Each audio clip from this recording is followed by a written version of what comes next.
இந்த வீடியோ கொஞ்சம் பாருங்களேன். அது செருப்பு இல்ல, தொப்பி.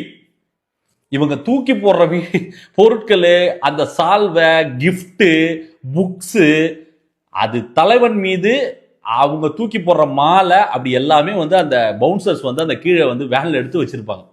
அது வந்து தொப்பி. அந்த தொப்பியை பார்த்து செருப்புன்னு ஒரு பிஞ்ச செருப்புல அடி வாங்கின பையன் வந்து நேற்று சோசியல் மீடியால ஷேர் பண்ணி வச்சிருக்கிறான், பைத்தியக்காரன். அது நெகட்டிவ், அது பயங்கரமா ஷேர் ஆகுது.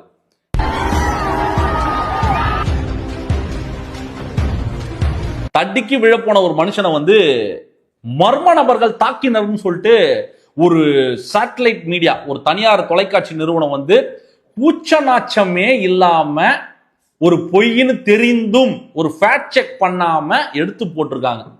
அவங்களுக்கு இதுதான் தேவை. ஏன்னா நீங்க நெகட்டிவ் சொன்னா மட்டும்தான் வியூஸ் வரும்.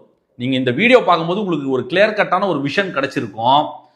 மீடியா என்ன நினைக்குது, என்ன காட்டுன்னு நினைக்குதோ அதை தான் நம்ம பார்க்கணும். ஆனா உண்மைன்றது வேற, அங்க நடந்தது வேற இருக்கும். அந்த உண்மை எப்பவுமே வெளியே வராது. இவ்வளவு பெரிய சோசியல் மீடியா எரால, டிஜிட்டல் எரால பச்சையா ஒரு பொய்யை வந்து அள்ளி வீசுறாங்க. அதை வந்து உண்மை நம்பி நிறைய பேர் ஷேரும் பண்றாங்க. உண்மை ஜெயிக்கும், ஆனா லேட்டா ஜெயிக்கும்னு. கண்ணா, அதெல்லாம் அந்த காலம். உண்மை இன்ஸ்டன்டா ஜெயிக்கும். இது இந்த காலம். இன்ஸ்டன்டா ஜெயிக்கும். நேத்து சொன்ன அடுத்த 2வது நிமிஷம் 5வது நிமிஷத்திலே வந்து ஒரிஜினல் ஃபுட்டேஜ் எடுத்து போட்டு மூக்க உடைச்சு விட்டாங்க நம்ம பசங்க. நம்ம ஐடி விங் பசங்க என்ன பண்ணாங்க, மூக்க உடைச்சாங்க அந்த தனியார் தொலைக்காட்சி நிறுவனத்துக்கு.